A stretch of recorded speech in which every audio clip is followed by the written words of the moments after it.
You're about to post a comment online. It's witty, heartfelt, it's you. Your thumb hovers over the send button. And then you stop. You reread it. Is it too much? Is it cringe? What will they think? You delete it. You have a joke you want to tell your friends, a funny, slightly weird observation. But you bite your tongue. You tell yourself it's just reading the room. You have an idea in a meeting, a totally different way of seeing the problem, but you stay quiet as the conversation just moves on without you. These small, daily acts of self-censorship feel harmless, inconsequential, even. We tell ourselves it's easier this way, that it avoids conflict, that it's just not worth the trouble. But these tiny retreats, these daily surrenders of your own authenticity, are symptoms of the single biggest mistake people who worry what others think always make. A mistake that doesn't just lead to an awkward silence, but to a profound and lonely regret years later. This is the story of how that happens, and how to make sure it doesn't happen to you. This constant internal battle, what to say, what to hide, what to share, isn't a personality quirk. It's a pattern rooted deep in our evolutionary past. Our brains are hardwired with a primal, desperate need for belonging. For our ancestors, being judged and cast out from the tribe wasn't just a social inconvenience, it was a catastrophic threat to survival. To be ostracized meant losing access to resources, protection, and the very fabric of staying alive. This wiring produces what some psychologists call a fear of negative evaluation, a key part of social anxiety where people dread being judged. In the modern world, this ancient survival mechanism misfires constantly. It makes us believe we're under a perpetual microscope, a phenomenon known as the spotlight effect, where we vastly overestimate how much other people are actually paying attention to our actions and appearance. Your brain's ancient software is telling you that saying the wrong thing at a party is the modern equivalent of being exiled into the wilderness. The stakes feel impossibly high. So, if you feel this fear, understand it's not a flaw in your character. It's a feature of the human operating system. It's your mind, in its own misguided way, trying to protect you. But here's the critical truth. A survival strategy designed for the prehistoric savanna is a disastrously outdated strategy for building a fulfilling life in the 21st century. Because when this fear goes unchecked, it grows. It moves from silencing your comments online to dictating the entire architecture of your life. The instinct to avoid small moments of potential judgment becomes a habit of avoiding any choice that carries the risk of disapproval. And that's the real danger. It's not about being quiet at parties. It's about becoming the architect of a life you were never meant to live. A life built not on your own desires, but on the imagined opinions of others. Let's meet Alex. From a young age, Alex was a keen observer of the world, but an even keener observer of people's reactions. He was a censor, always tuning his own frequency to match the room. In middle school, he secretly loved the idea of the drama club. The thought of being on stage, of creating a character, was thrilling. But one day in the hallway, he overheard some popular kids laughing, calling the theater kids lame and weird. That judgment landed like a physical blow. The desire to join didn't just fade, it was surgically removed by the fear of that label. He signed up for soccer instead. He was terrible at it, but no one called him lame. He blended in, and blending in felt like safety. In high school, he saw a bright yellow rain jacket in a store window. It was vibrant and joyful. He could picture himself wearing it, a small beacon of color on a gray day. But then the thought came, unbidden, isn't that a bit much? People will stare. He bought the navy blue version. It was practical, sensible, invisible. This pattern followed him into adulthood.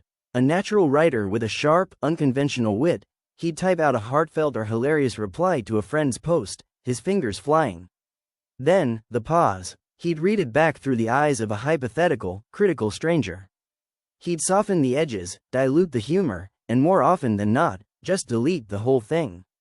The fleeting satisfaction of expressing himself was never worth the lingering anxiety of being misunderstood. At work, during a brainstorming session for a failing project, an idea sparked. It was a completely different approach, a bit radical, but it made perfect sense to him. As others offered predictable suggestions, Alex did the silent math. He weighed the low probability of his idea being accepted against the high probability of being seen as naive or out of touch.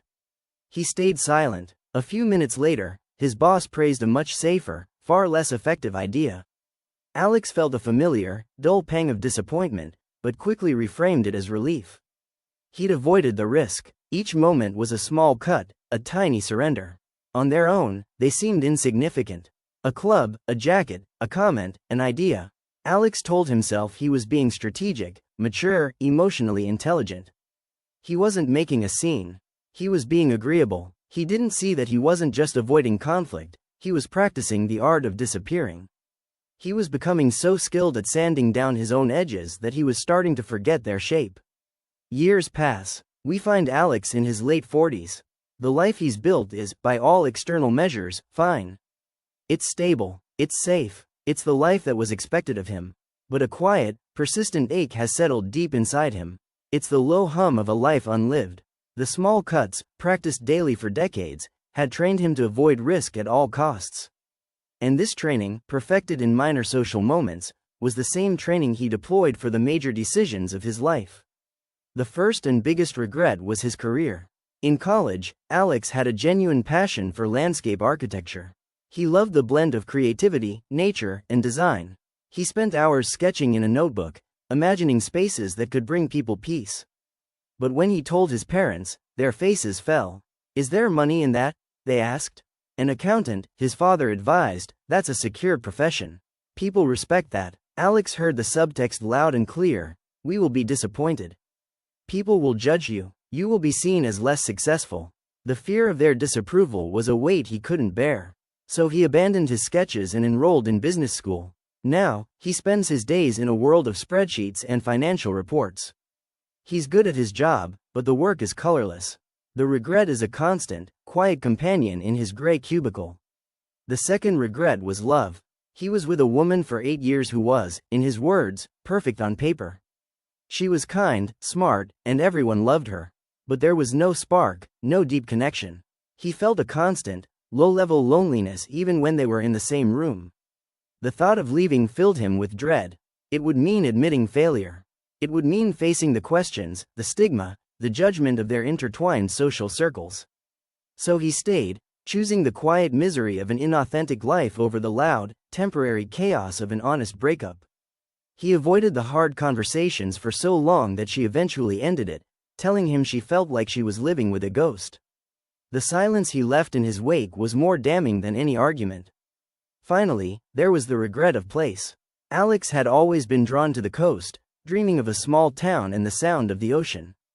But he'd built his career in a bustling, competitive city. That's where you were supposed to be if you were ambitious. Moving felt like giving up, like a step backward. He worried his colleagues would think he couldn't cut it. So he stayed, convincing himself the city's energy was what he needed, even as it drained him year after year. One evening, scrolling online, Alex stumbles on the profile of an old high school acquaintance, one of the weird kids from drama club. The man's life isn't perfect. It's messy. He's an actor with a patchwork of jobs to support his passion.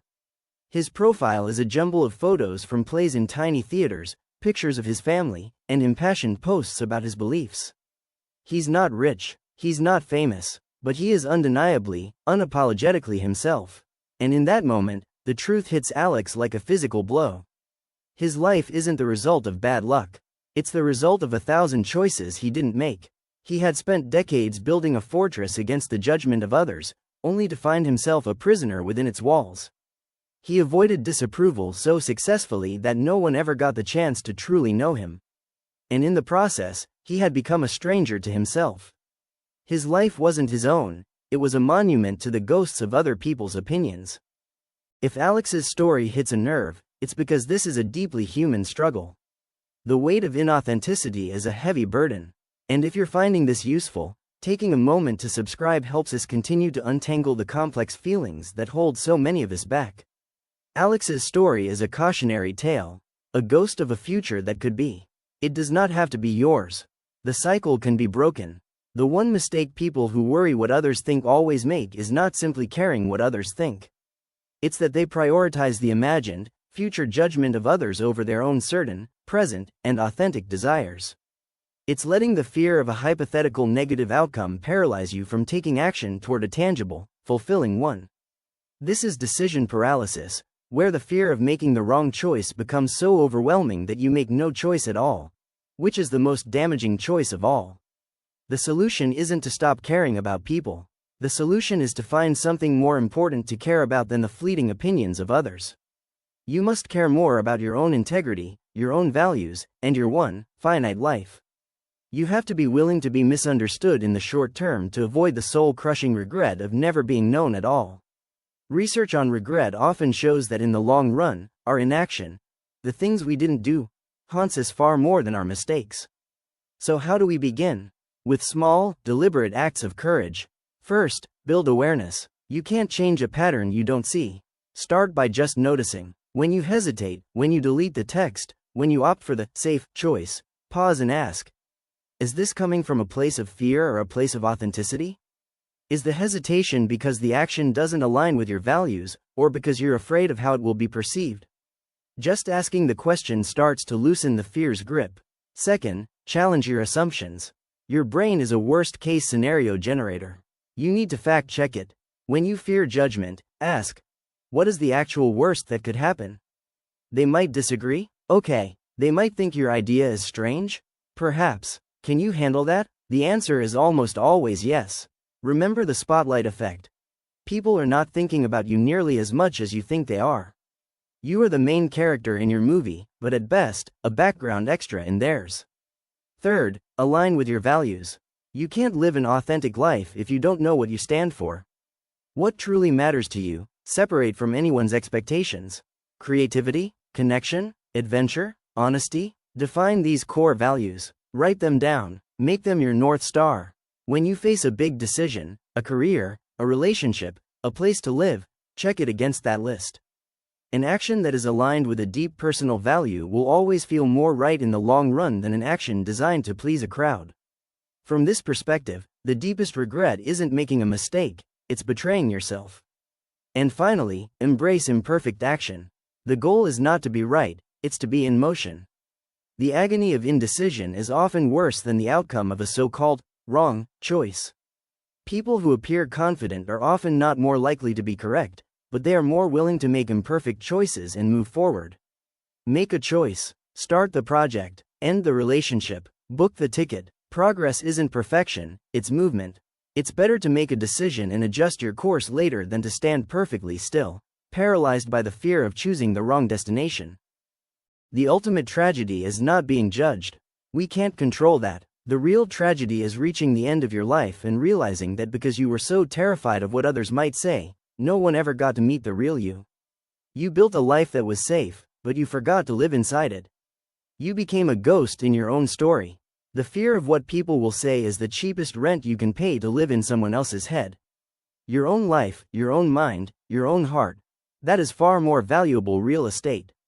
Occupy it fully. So I'll leave you with this question. What is one big decision you've been delaying out of a fear of judgment? What is one small step you could take this week toward living a life that is more authentically yours? Let me know in the comments. Your story might be the permission slip someone else needs to finally write their own.